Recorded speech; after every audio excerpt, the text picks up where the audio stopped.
Good morning. Good morning, preppers. L Dog, good morning. Welcome in. A little change of plans today. I don't know if you had seen how many people we got in here. Oh, we got a few. My original plan for today was to get out and do a little hike, but it seems to be raining this morning. Probably should have went anyway, but I chose to bag the idea. The weather was not at all what they were forecasting. The last time I checked the weather, it was supposed to be, sunny over the weekend, temps in the mid to upper 60s. And, I was looking forward to it. But it didn't seem to work out that way. Yesterday was cloudy. Sorry about the background noise. Good morning. Kev. Good morning. How you doing? Welcome in. Yeah, the weather was not even close to the forecasted predictions. Now, I didn't check the weather after Thursday, and we know, with weather predictions, they can change so quickly. Ellie, good morning. Welcome in.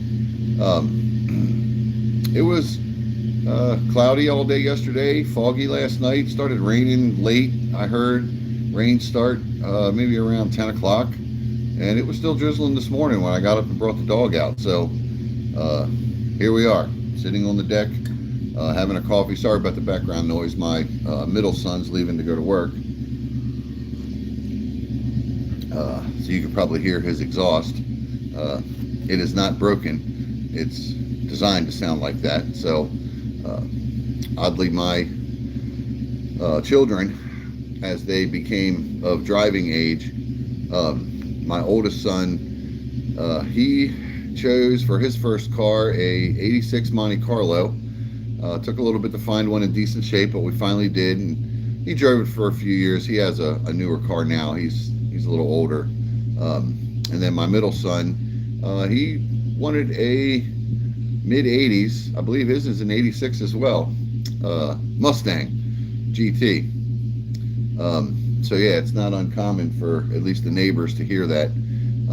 I know for many years I myself had muscle cars, so they were kind of used to it from me. I guess they just, they knew it was coming with the boys.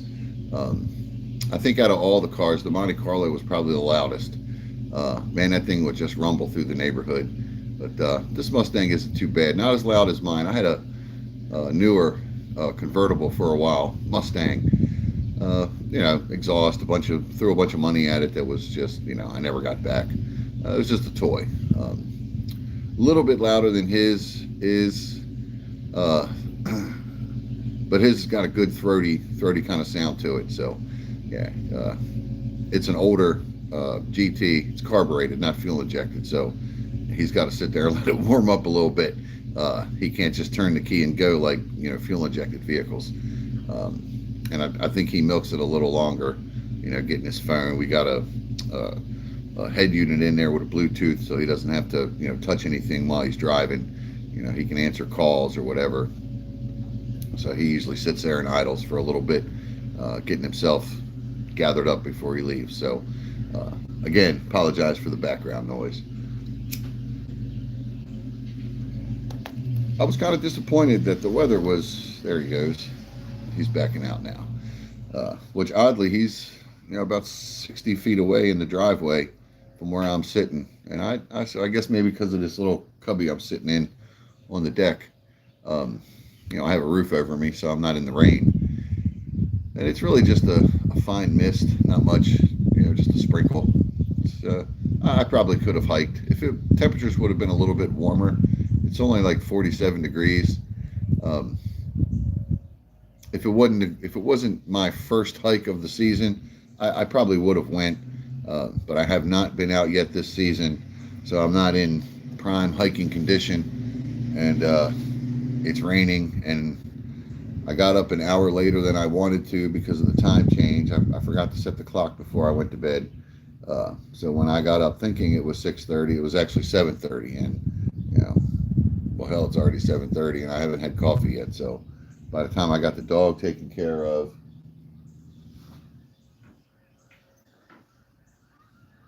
well, I thought he stopped in the road out here. Oh, I did a little scrolling on the internet, on the YouTubes. Um, it's been a while since I made a video. I know I've mentioned in some of the lives that I go to on the channels that I follow that I wanted to start doing my outdoor content, prepping content live. And to be honest, just I have a GoPro, and I bought a bunch of gizmos for making videos, and it was a lot of work to record what I was doing and then sit down and edit, and put the video together to where it was uploadable to YouTube. And I didn't do a lot of editing. It was like the beginning and the end. The GoPro came with a remote control. I could start and stop the camera. I never used it. I would just start it and then walk around in front and get myself going. So it was, my editing was little, but it was a lot of work. It was a lot of time, and I kind of just threw in the towel and said, I don't have time for this. It was almost like a second full-time job.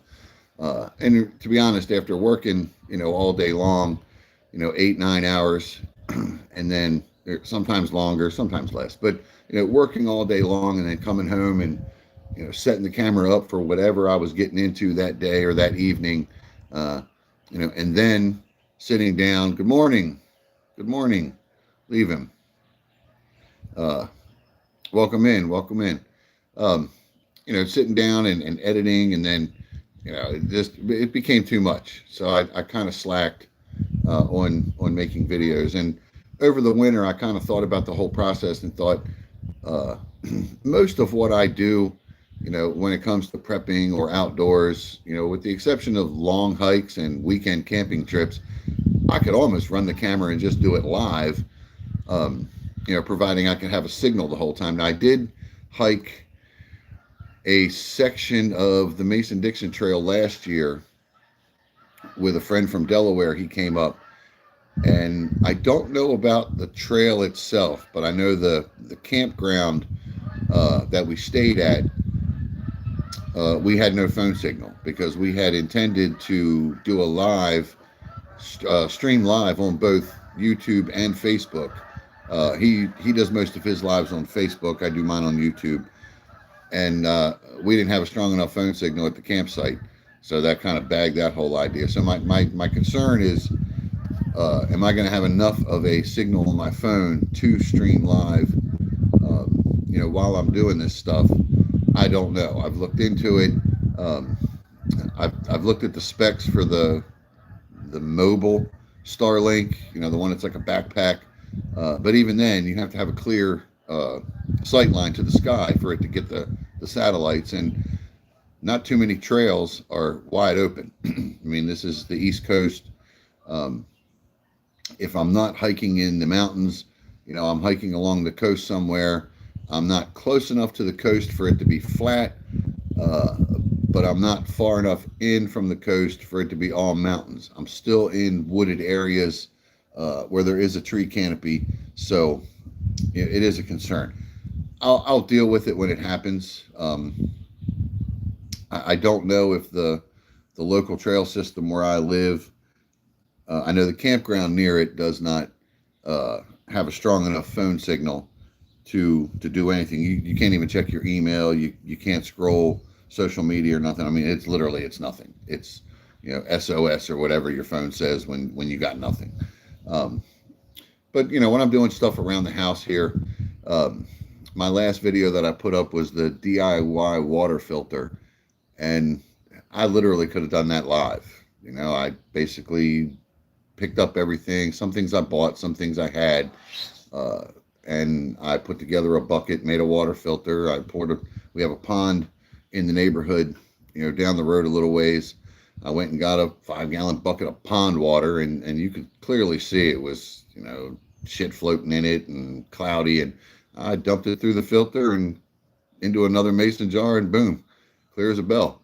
So, but I could have done that video live. Ultimately, I didn't have to set the camera up and then go edit it and do all that nonsense. I could have just started the live, and you could have seen. Now, you wouldn't have seen a full jar. It did take a while for it to drip and fill the jar. It wasn't a very fast water filter, more of a steady, but it was activated carbon in it, cotton, stone, gravel, media, so it did what it was supposed to do. And now I have a 5-gallon bucket water filter, that's the size of a Berkey, literally, that I could filter water through if need be. But essentially, I could have done that video live. So, I am seriously considering, and more than likely, once I get a few lives that are actual content, not just me sitting here rambling on about nonsense or whatever, maybe go back in and edit, or at least pull some clips out of the lives and turn them into shorts. So that I think that might be the direction that my channel is heading. I know anybody who's followed me has seen that, I really don't have any interest in monetization or sponsors. I don't do this, to make, it's not my side hustle.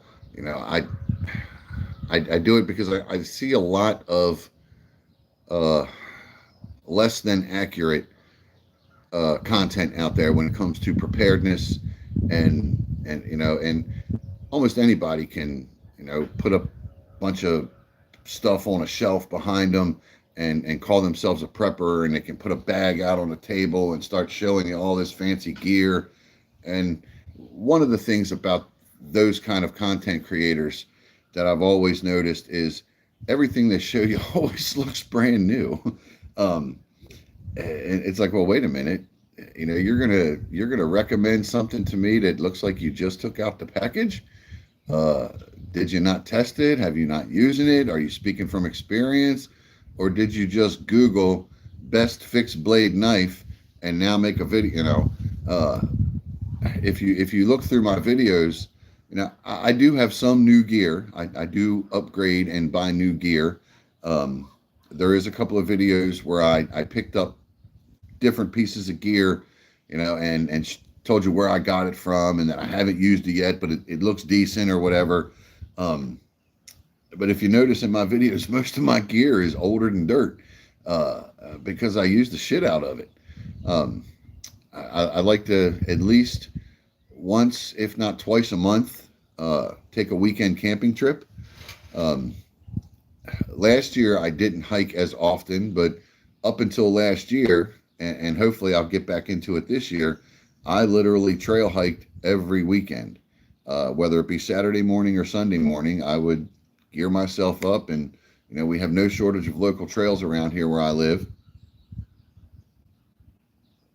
And I would get out there and hit the trail and get the miles in. I probably averaged between 150 and 200 miles a season.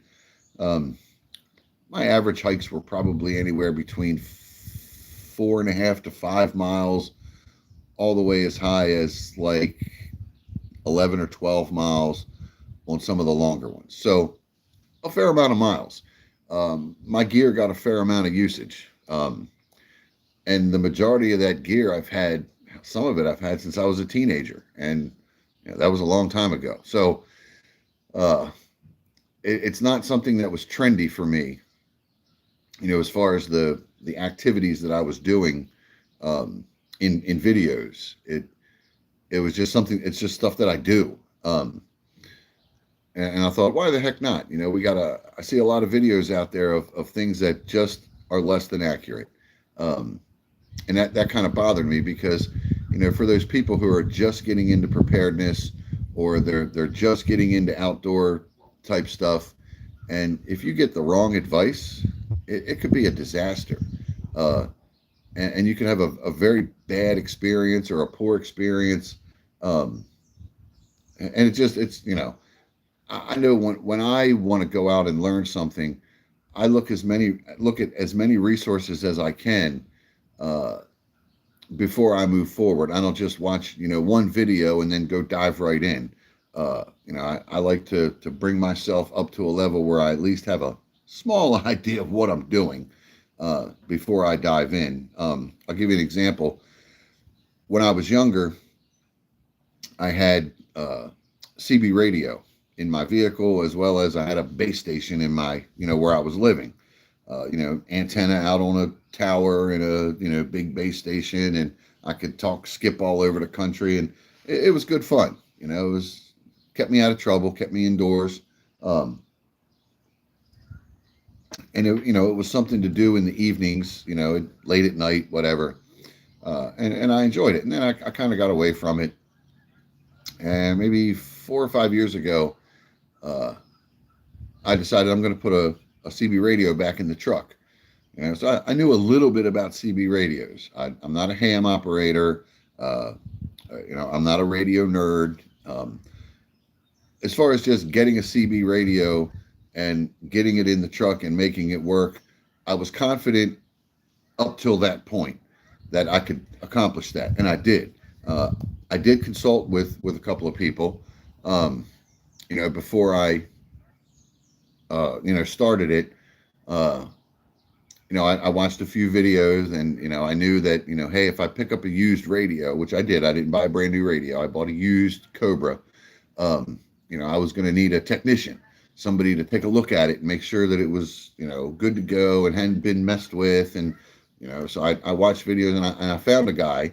He's up in New York. The DX Radio Shop is the name of his YouTube channel and his business. He's an actual licensed radio technician. He does all his repairs live on YouTube, and that's how I found him. Stu is his name. Great guy, great dude. So I watched the marketplace, and I found the radio that I wanted. And I went and picked it up, and I never even plugged it in to see if it worked. I didn't do it. All I did was bring it home. I called the guy up at the radio shop, Stu, and I said, hey, I got a Cobra 29 LTD Chrome that I just picked up used. Can I send it up to you? You go through it, make sure it's good to go. And he said, sure, no problem. So I sent it up. Week and a half, 2 weeks later, it comes back. Had to install the antenna. I didn't just use a magnet mount antenna on my truck. I actually did an installation of a solid mount on the side of the cab. It was a lot of work. Took me damn near all day. Clean installation. I love it. I'm happy with it. If you go back into my video library, you can see I didn't do a video on the install, but I did a video on how I keep my truck set up for preparedness, and I did briefly talk about that. Which brings me to my next point, or the next part of the story. I have a solid mount on the side of the cab of my truck, and it's designed for a CB antenna. Screws right on the top. SWRs are super low, almost flat. Coax comes in behind all the panels inside the cab, underneath the rubber mat. I don't have carpet in my truck. It's a rubber mat, up through the center console, and that's where it connects to the radio. Can't see wiring. It's all hidden, and everything's around. It's a really nice, clean installation, and that's kind of how I am. I can't do wires hanging all over the place, and I just I used to hate that when I was a teenager. My buddies would put a stereo or an amp or something in their car, and you'd go to get in to go for somewhere with them, and there's wires hanging at your feet. You're like, what the fuck is this? But I recently got my GRMS license, so now I can utilize some other frequencies in addition to the standard Citizens Band 26 or 28 megahertz or whatever the Citizens Band frequencies are. I'm now certified or authorized to use additional frequencies. So of course, I don't have a lot of experience in that realm of radios. So of course I did what every other prepper does. I bought a Bofang or Baofang or Boofang or whatever you call it. There's a guy that I follow who, he's a big fan of the Boofang. His YouTube channel is called Notarubicon, and I'm pretty sure he lives out in California, and he's into like off-road wheeling. I know he talks about his Jeep that he goes off-roading, and he uses the GRMS radios for communicating with his off-road buddies, while they're four-wheeling. Um, and I was like, oh, okay, yeah, that's a good idea. It'd be nice to have access to additional frequencies. But as you know, the Bofang radio is a handheld. It's like a walkie-talkie, and you see a lot of guys that set up their chest rig and their flat, with their radio and their comms with the ear and the thingamajig and all that. Works great for that. I wanted it in the truck. I can use it as a handheld on my rig, on my LBE if I choose to. But I thought to myself, what if I'm driving? What if I'm in the truck? It would be nice to be able to utilize it in the truck. So I started looking around. I was watching some of Notarubicon's earlier videos about using the Bofang as a mobile radio in your vehicle. And yes, they make an adapter that hooks it to the antenna so you can take the little rubber ducky off and you can actually hook it. But the antennas that are designed for CB radios are not designed to operate with the frequencies of the GRMS or the FRS or the ham. It's kind of like apples and oranges. And I thought, okay, no problem. I'll just get the right antenna.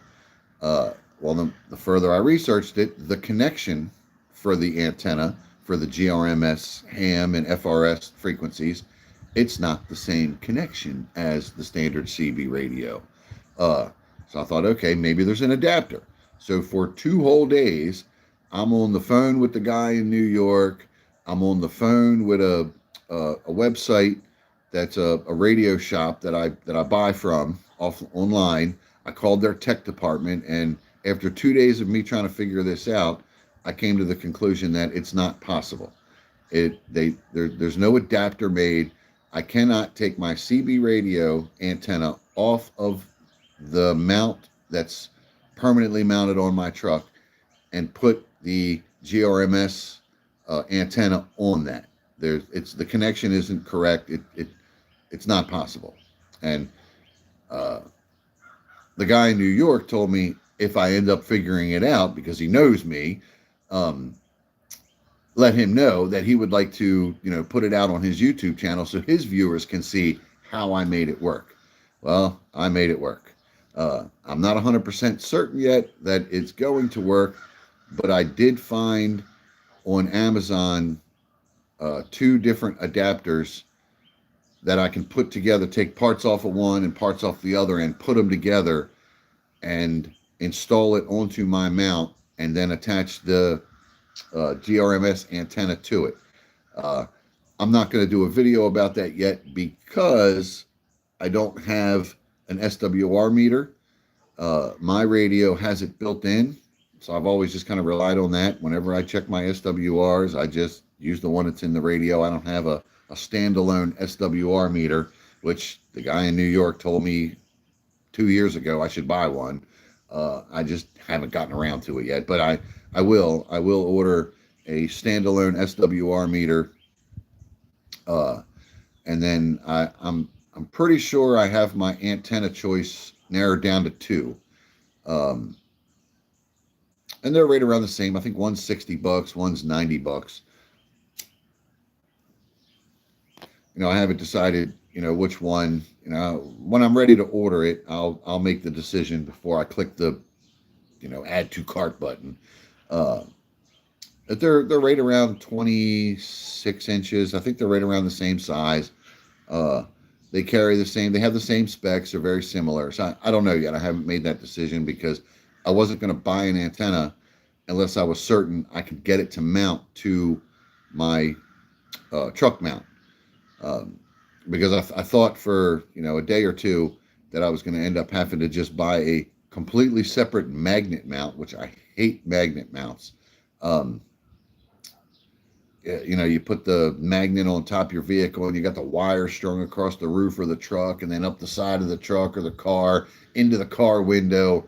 I was never a fan of that. Now, if what I wanted to do wasn't possible, and my option was to install a second permanent mount on my truck. I wasn't a fan of that idea either. It was a lot of work, and I had to cut a hole in my truck cab to do it. Um, that I would bite the bullet and just buy the magnet mount. And if I wanted to utilize the GRMS radio in the truck, I would just pull the magnet mount out of from behind the seat, stick it on, run it through the window, use the radio for what I needed it for, and then take it off. I would much prefer to just swap out the whip.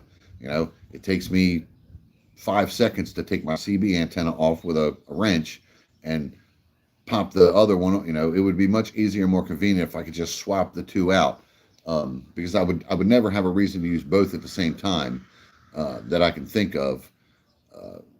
So again, I hit this stumbling, but I kept at it. I kept researching, and I think I found one yesterday. The adapters came, and I could actually have them in my hand and put them together. So I took half of, I took some parts off of one adapter and parts off another, and I put the two together, and I think it's going to work.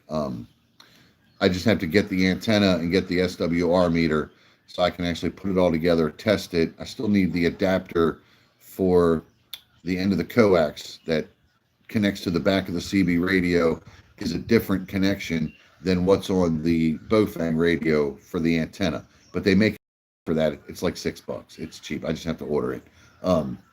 So I will get the adapter for that, and then I will be able to test to make sure that the SWRs are right, that everything, that it works properly.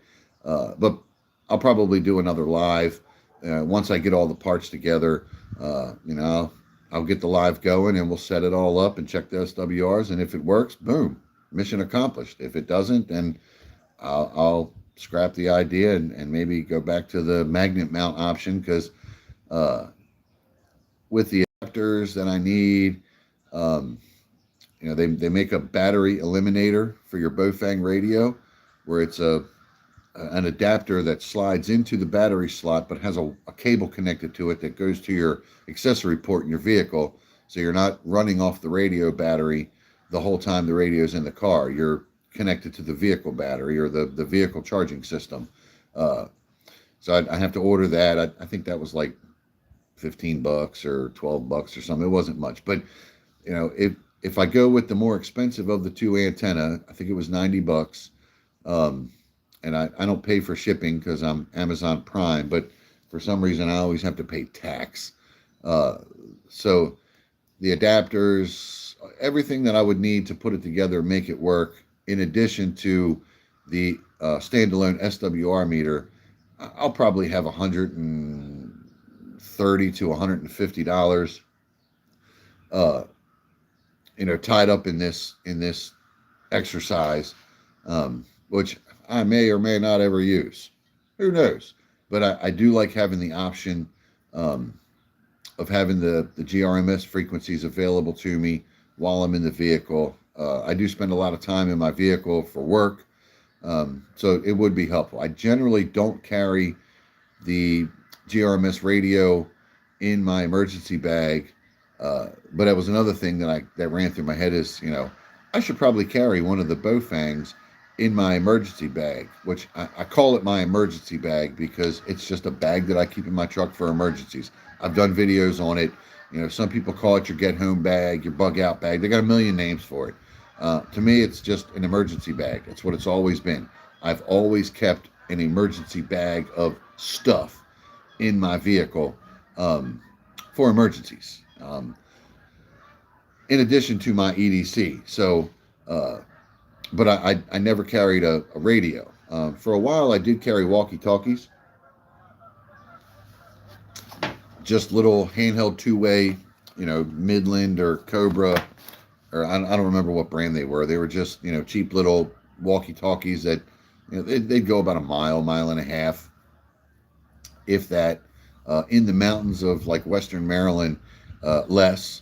If you were on one side of the mountain and your buddy was up and over on the other side, no, they wouldn't connect. Even if you were only, as the crow flies, a quarter of a mile from each other, they would, because you were up and over there. Not very good. I don't know if the Bofangs will work any better in that scenario, but Uh, I really only used them during hunting season and fishing season, when I would be out hunting or fishing with someone. I'd say, here's a radio. If you need me, just hit me on the radio. Instead of getting out of the deer stand and walking a country mile all the way to where I'm at, and disrupting my hunt. If there's an issue, just hit me on the radio. But I haven't carried them for years. Probably 15 years ago, I took them out of my bag. In fact, I don't even have them anymore. The frequencies that they operate on were similar to some of the GRMS frequencies. And a buddy down in North Carolina, Twin Arrows Survival, somebody had given him a Bowfang to use as a walkie-talkie, around his property while he was hunting with his wife. And I said, hey, I got a couple of walkie-talkies I don't use anymore. You can change the frequency on the Bowfang to get it to work with the walkie-talkies, but they're not the greatest. And I just shipped them down to him. I didn't sell them to him or anything. I just gave them to him. They've been sitting in a box for 15 or more years unused. They take just AA batteries, I think, maybe AAA's. I don't remember. The battery life on them isn't that bad. They're not the greatest. I don't remember what I paid for them, but they're certainly not high quality radios.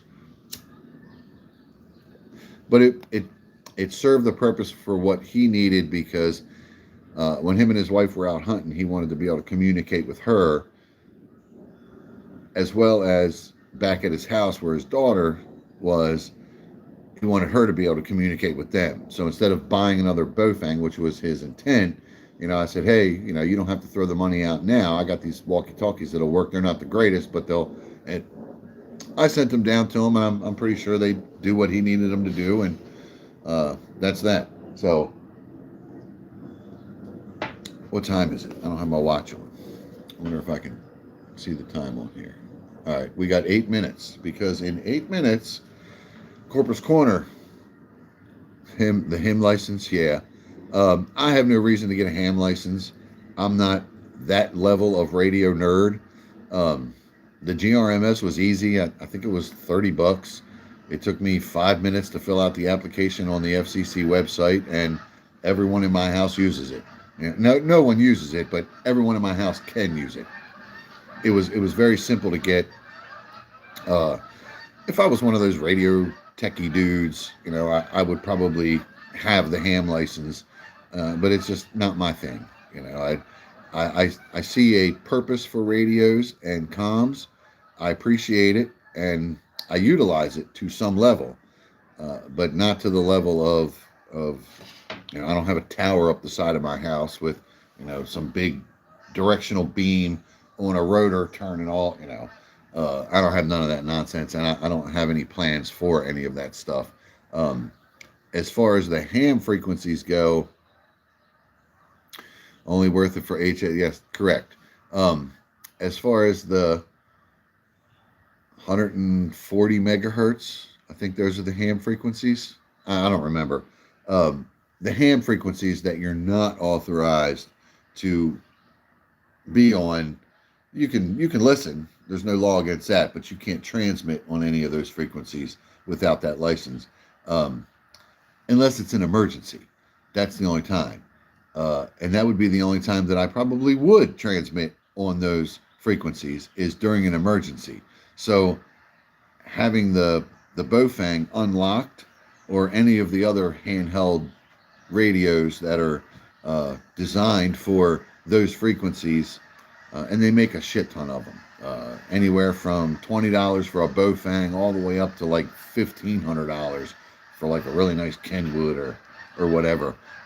They make some really nice radios out there. And again, if I was into it, I would probably throw more money at it, but not really my thing. Nice to have access to it if needed. I do like the idea of secure comms. You can set your Bowfang up to kind of be, what's the word I'm looking for? Encrypted, sort of. So you can communicate with somebody in direct connection, meaning point to point. Walkie-talkie, radio to radio, and you can still utilize whatever the things are called. the relay stations. Help me out here. Scrambled, yes, that's the word, not encrypted. Scrambled. And what are the like the tower stations you can connect to relay your signal to someone else? Um, Whatever those things are called. Uh, Help me out here. Repeaters. Yeah, see? Told you I'm not the radio nerd, but I know what's going on. I kind of have an idea what's going on. I don't know if I will ever do the repeater thing. Um, Again, it's good to be able to communicate, nearby. Um, I don't know if I would ever have a reason for diving that deep into the radio world, but at least having a basic understanding of it. I know watching the Notarubicon's YouTube channel, uh, he makes it very easy, showing you right on a video to unlock the Bofang radio because some of the frequencies are locked. You can't transmit on them. And he shows you how to, hold 3 different buttons and turn it on, and boom, it unlocks the thing. It's pretty cool. Yeah, the guy knows his shit when it comes to radios, or at least those radios. And I don't think he's a ham operator. I'm pretty sure he makes fun of ham operators all the time on his channel. He's hilarious. I love watching his videos. He talks about people, some people, and confuculation. One of his favorite words. I love it, confuculation. But anyway, his channel is entertaining to watch, but it's really informative when it comes to the GRMS world, without it being so technical that your eyes glaze over if you have no, you know what I mean? And sometimes asking questions with these guys, they're like, what are you? I can't believe you don't know this. Blah blah blah. Okay, well, let's go out to a construction site. We'll see how much you know. I've been in construction almost 40 years, maybe 40 years. So everybody. How should I word this? No one's an expert at everything. So when someone comes to you and wants to know more about something, it's kind of a dick move to not just help them. So. But anyway, thanks again, Alan. Scrambled and repeaters. You knew what I was talking about. I just couldn't get the words out because, it's not my thing. But I know, I got a basic idea what it is. But anyway, when I get the antenna and the adapters to put the Bofang in the truck, I'll do another video on that. And I'll just do it live. I'll get the little handheld selfie stick thing, and we'll do our best. If not, I have a little tripod I'm using now. I'll stick that on the dash or on the seat or something, and but hopefully it'll work. I'm pretty sure the adapters that I have are right. That I want to say NMO connection, which is what the GRMS antenna is. The one that I have now is just a standard CB antenna. It's a 3/8 stud, 3/8 24 thread. Looks like a bolt. It threads at the bottom of the antenna. You just screw it in and lock it with a wrench, and boom, it's done. But the GRMS antenna has a different connection at the bottom. I believe it's NMO is what they call the connection, and they don't make a straight adapter for CB radio to NMO. I had to use 2 different ones and kind of combine them. So I'm pretty sure it's going to work. About 90%, maybe 92% sure that it's going to work. So once I get the SWR meter and the whip itself, I'll get out there. I'll get the live going. We'll put it together and see if it works. I'll run it. I'll key it up and check the SWRs. Now, Alan, are you still in here? If you are, you seem to know a little bit about radios. One of the questions that I do have is, on a CB radio, when you're testing your SWRs, you test at channel 1 and channel 40, and then at channel 20, just to make sure that your SWRs are flat throughout your frequency band. I get that. Is that the same in GRMS or the ham frequencies? I know the Bofang radio will run on 130 or 140 megahertz, as well as 440. I think whatever the 2 chunks of frequencies. Do I have to test on both of those, or just pick one, check it. If it's good for all of them. Do you know if you're still there?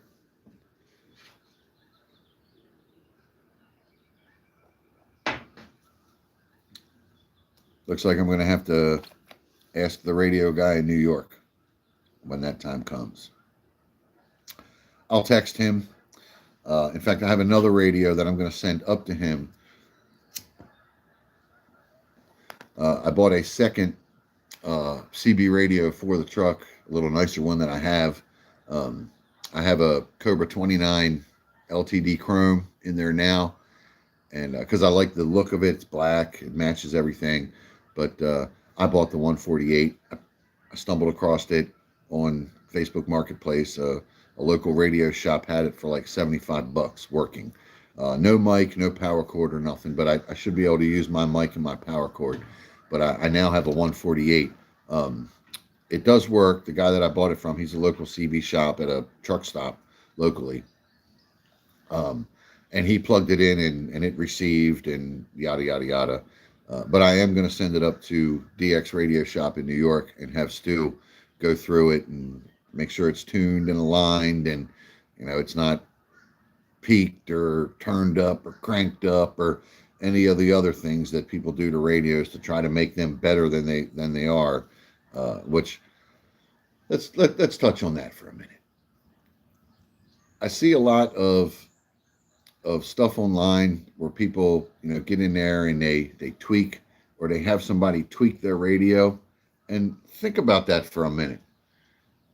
You have a company that designs and builds something. In order to design and build it, they have research and development. And they throw hundreds of thousands, if not millions of dollars into research and development to put a product on the market that's reliable and works and will be something that appeals to people so they buy it. That's the whole research and development part of it. They're pretty smart people, engineers. They design it to where it's pretty darn good. Now, yes, there are instances where you can, like if you buy a rifle and you do a little adjustment on the trigger to make it just a little bit crisper, that's a slight tweak. So there are instances like you buy a car, and you want it to get better fuel mileage, and you buy a tuner to hook to your car, and you can tweak it a little bit. There are subtle things. Hey, OVP. There are subtle things you can do to radios to make them work a little bit better than how they come out of the box, but not much. The engineers and the designers were pretty good at what they did. So you get in there, you start clipping stuff and soldering stuff, and you start making all these changes. And at the end of the day, you've done more harm than good. And if you watch this guy up in New York, DX Radio Shop, if you watch his channel, he gets a ton of radios in for repair that have been messed with by someone else. They clip this, they solder that, they do all this stuff, and he shows you on the test equipment why it didn't work. He explains the technical part of it, and I tell you, I got to be honest. When I watch his channel, my eyes glaze over.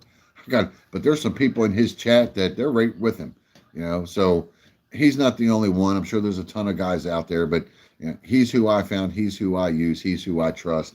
I send my radio to him, and the one I have in my truck now, I've talked radio to radio about 22 miles, which is pretty good for a CB radio, 22 miles. And the guy was sitting in a parking lot at his job, and I was sitting in a parking lot at mine, and we were talking to each other, and he's like, man, your radio sounds phenomenal. I was coming down out of Oxford, Pennsylvania once, and I heard some guys talking, and I jumped in, I keyed in to see if I could reach them. I knew they were in Texas, and the guy was, I forget where he said he was.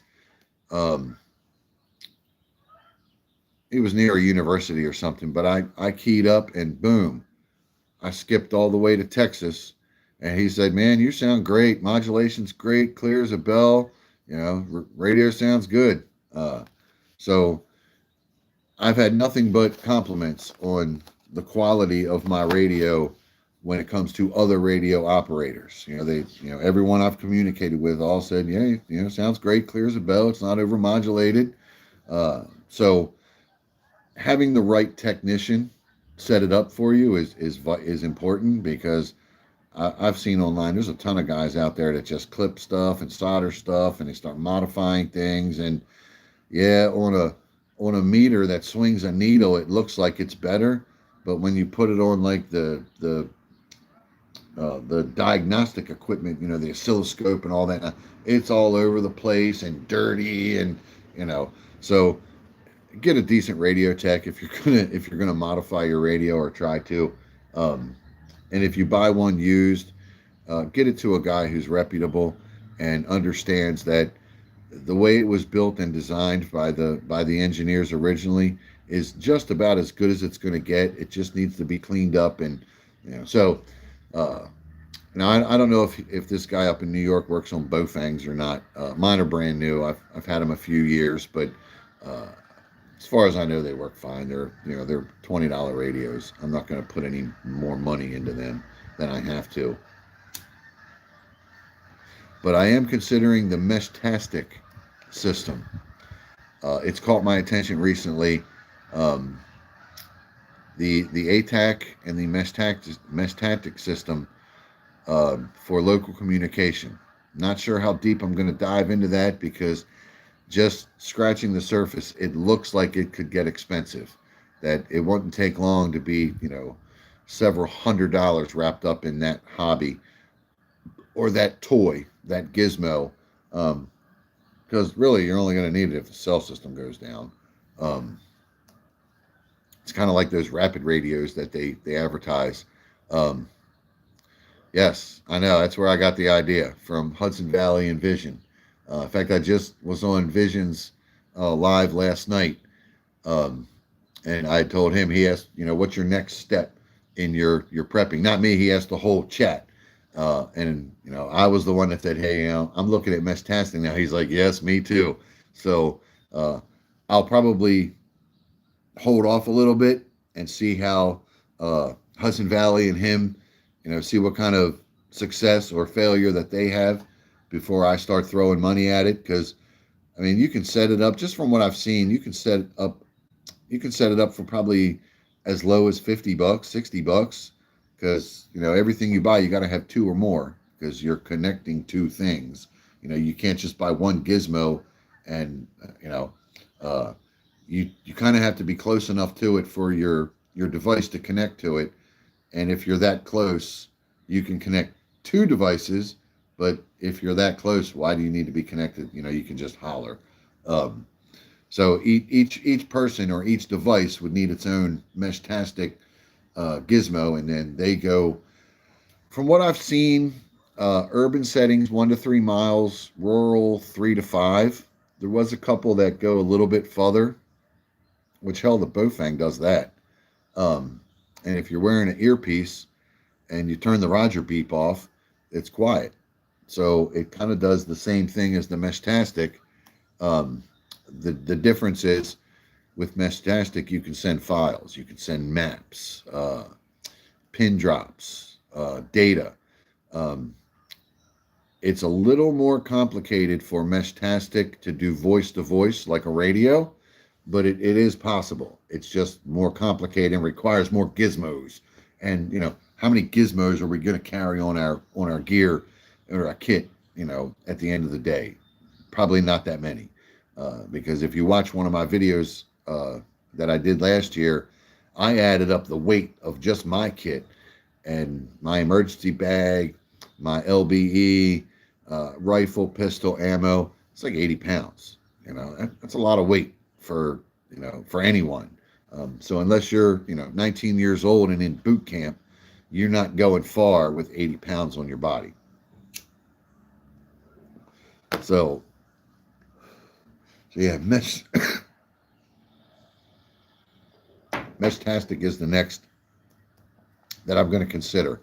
I do like the idea that, in theory, I don't know if you're still there, OVP, but in theory, if enough Meshtastic nodes are connected, you could literally cross the United States with messages.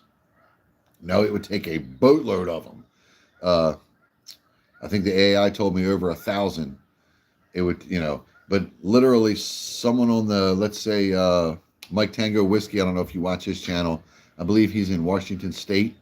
Uh, Mike Tango Whiskey could have his network set up and then have a network of networks in between him and me at the Chesapeake Bay, and him and I could communicate with each other across all those nodes, which that I think is really cool. But that would take coordination and thousands of people all connected. So I don't know if it'll ever get to that point, because theoretically, if enough people in the United States had them, then we could all text each other for free. Wouldn't have to have a cell phone plan.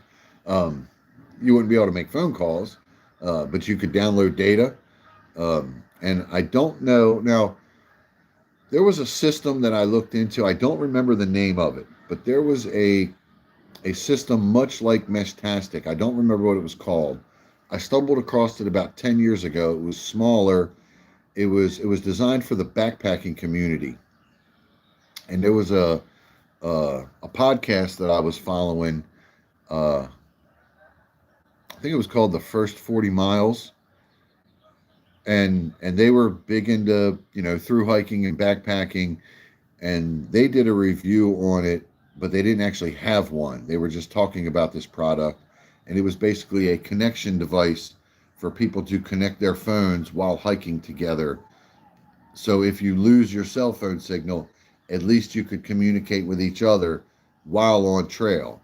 And I remember shooting him a message asking that, if one person in that group that have these gizmos, if one person has a connection to the internet or to, an internet connection, does that connection transfer to everyone, or is everyone only connected for the texting, but can't, like, somebody at the beginning of the trail is connected to everyone behind them, but that person doesn't have a phone signal?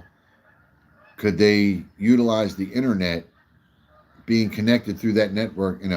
I don't know if Meshtastic works that way, but that would be interesting, because ultimately you could set up a node, like a repeater, in a central location, give it a Wi-Fi signal, and then you can spread that Wi-Fi signal amount around out to all the users, and everybody would be, that would take a pretty powerful system to carry that much volume, have that much traffic. I don't know. There's a lot I don't know about it, and there's going to be a lot of questions I'm going to have as I dive. Look at that, the sun's out. I probably could have went for a hike today. It was drizzly and rainy and not very pretty this morning, and now I'm hearing the geese, and if you can hear the geese in the background, there's no shortage of them. I'm hearing the geese and the sun's out, so that's lovely. So yeah, Meshtastic is something I'm going to look into. And again, as I do all this, instead of making content, editing videos, and then uploading them, I'm really leaning towards just doing my content live. Anything that would be longer than, say, an hour, which I've been about 58 minutes on this one, so we're gonna wrap it up here soon. Anything that would be longer than an hour, I'll just do it in two parts. I don't know too many people that are going to sit around for over an hour. I'm surprised. I don't think I've had more than 4 or 5 people at a time in this live. But I'm not a very popular channel. I don't get a lot. I do appreciate those that did stick around or did pop in. Thanks again. Hope I didn't bore the shit out of you too much. But that's just kind of where my channel stands. I don't like the fact that I feel like making content dumps me into a pool, a cesspool of an algorithm. That I think is, I don't know. I just, I have very mixed feelings on this whole content creation thing. I see AI content coming more and more, and it's all nonsense. In fact, let's talk about that for a minute. We've all seen AI content. Has anyone seen the videos of like the mother wolf asks for help, the mother grizzly bear asks for help? That is bullshit. Mother grizzly bears do not ask for help if their cub is stuck under a rock. They will eat you. Wolves do not ask humans for help. They will eat you. Those videos are bullshit, and there's going to be people that think that, oh, bears are nice. Grizzly bears are nice. And they're going to die because the grizzly bear is going to rip them to shreds. Wolves don't ask for help if it's cold outside. They don't come to your back door and ask to come in and lay on a blanket in front of your fireplace. That's not what wolves do. They will eat you. They know two things: reproduce and eat. That's what they know, like most wild animals. But I see no shortage of videos out there where the wolf cub asks for help because his mama's sick. Yeah, don't buy into that, people. That's not a good thing. If a bear cub approaches you, be extremely skeptical and be aware of where mama is, because if that bear cub, which bears are curious, they are, if that bear cub approaches you, mama isn't gonna evaluate the situation and say, oh, that human's playing nicely with my cub. That mama's gonna come rushing out of a bush at 30 miles an hour and eat you. So again, the AI content, and I see it in the prepping realm. Just again, I don't have any interest in making money off this content thing. I don't have any interest in monetization or sponsors, or I don't want somebody giving me something to say, hey, put this on your channel and say something nice about it. Okay, well, I'm not going to do that. You want me to give me a product like this dog collar? Okay, sure, you can give me a product for free, but I'm going to tell you straight whether I like it or not, and whether it's a piece of crap or whether it's a decent product. I am not one of those type that will say nice things just because, my wallet's a little heavier. I'm not interested in, and I don't believe in that, and I think that's dangerous for people because, people work hard for their money, so to go out there and say like a specific piece of gear, like a tent or a backpack or a knife or a firearm, hey, look at this is great, blah, blah, blah, blah, blah, blah, blah, blah. You spend your money on it, you get out to use it, and it's a turd. The zipper rips, or the strap breaks, or, it starts not feeding full mag, any number of things. So that's not me. I will never do that. If for some reason I lose my job in construction and I have to figure something out, I will figure something out. But I will not take money from people or charge money to people for just being straight with them. And that's all I do out here is be straight. If I have a piece of gear that I like, I'm going to tell you I like it. If I have a piece of gear that's a piece of shit, I'm going to tell you it's a piece of shit. I'm, as my name says, Gen X. We don't beat around the bush. We don't sugarcoat nothing. I'm not here to make you a donut. If you want that, there's a boatload of channels out there where people will sugarcoat things and talk about rainbows and unicorns, and that is not me. And I won't apologize for it. People that want real content, like most of the guys that I follow. In fact, what time is it? It's 20 after 10. Corporals Corner has already dropped his Sunday morning video. And I watch Corporals Corner every Sunday at 10 o'clock when he drops his video. My coffee just about needs refilled, so that's where I'm headed out. To the 7 people that are still here, Appreciate it. Look at that. I got 9 thumbs up. It's kind of a good thing they don't have a thumbs down button. Probably have a bunch of them too. It's all good. Anyway, anybody still watching? Appreciate you coming in. Sorry I didn't teach nothing to anybody right now. I just rambled on about where my channel's at and what kind of direction I'm going to take it in. So there'll be more lives. At some point, there may even be some more content dropped, recorded content. I'll probably do shorts. I don't know if I'll do, long video or whatever they call it, content. I'll probably just do lives and shorts and see how that works out for me. So in the meantime, keep your head on a swivel. A lot going on in the news. You can get lost in that rabbit hole. That's for sure. What is it? Stay.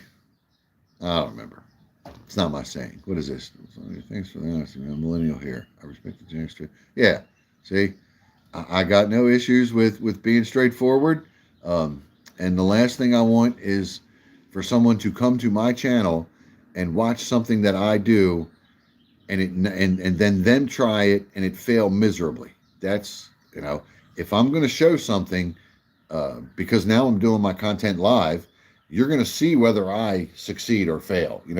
Hey, let's try this new antenna out. All right, well, that was a failure. I'm not going to edit the content to make it look pretty. So yeah, appreciate it. Natty Sam, go ahead and hit the sum button. My channel's been a little dormant for a few months. I was making, I think I got close to 50 videos up there on all outdoor and preparedness topics. But I kind of took a break. I wasn't sure, I didn't like the process of how it was going. So I kind of took a break to come up with a new game plan. So again, moving forward, I'm going to do the majority of my content live. If I'm showing a fixed blade knife, I'm going to show it live. If I'm showing how to set up a shelter, I'm going to show it live. So you're going to see me fail or succeed in every video.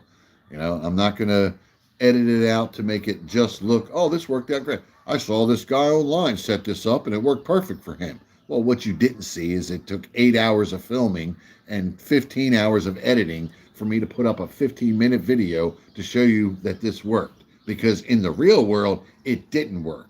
But I had to edit the video to make it look like it worked so I could get likes. No, not me. You will see me fail or succeed in every video. And I think that's authenticity. I know I respect authenticity. I don't want to watch something that I question and be like, I'm not real sure about that. But I see no shortage of videos out there that I see something getting done. I'm like, I'm not real sure about that. I'd have to try that under controlled, in a controlled environment. Because when you're talking about preparedness in the outdoors, Mother Nature's no joke. People say, oh, you buy this, $12 bivy bag. It folds up into a case the size of your coffee cup, and you can go out and survive overnight in negative 20-degree weather. Bullshit. All right. I know what it's like to be outside when it's cold and you're camping, and that $12 bivy bag is not going to keep you alive. You will die. But there's no shortage of videos out there saying, So again, anything I put out there is going to be authentic. So I appreciate you coming in, Natty Sam. And all are welcome. I don't care what age you are. And the stuff that I put out here, it's stuff that my grandfather taught me, or stuff that I've learned along the way, hard lessons. Great. Thanks a lot, Natty. Not sure where my next one will be. I'll try to get in there, and I got ideas on stuff I want to do. I got some new gear I got over the holidays that I want to show everybody. So just keep an eye out. I don't know how the notification thing works. You ring the bell. I don't know any of that nonsense. When I need to find something, I just open up YouTube on my phone and I scroll until I see the video that I want. If I know a content creator put out a video, or was scheduled to put out a video that's not in my little feed thing, then I hit the little hourglass or the little magnifying glass button and I type in the name, hey, does, so-and-so have any new videos this week? Oh yeah, there's one. It wasn't in my feed. Let me watch that one. So, I don't know how the notification thing works, or even I see a lot of people complaining that I didn't get a notification. I didn't get a notification. Well, obviously, if very few people get notifications, then they don't work all that well. So again, just keep checking in. I know the algorithm likes to put popular videos out there, and mine aren't very popular. Maybe it'll grow, maybe it won't. But if you just keep checking back, I try to put, in the past, I've tried to put content out, like 2-3 times a week. I don't know if I'm going to keep that schedule with lives, but I'll at least try to keep people updated. So in the meantime, again, Natty Sam, welcome to Gen X Outdoors and Preparedness. I'm the Gen X Prepper. Until next time, keep your head on a swivel and have a great day. Thanks, folks.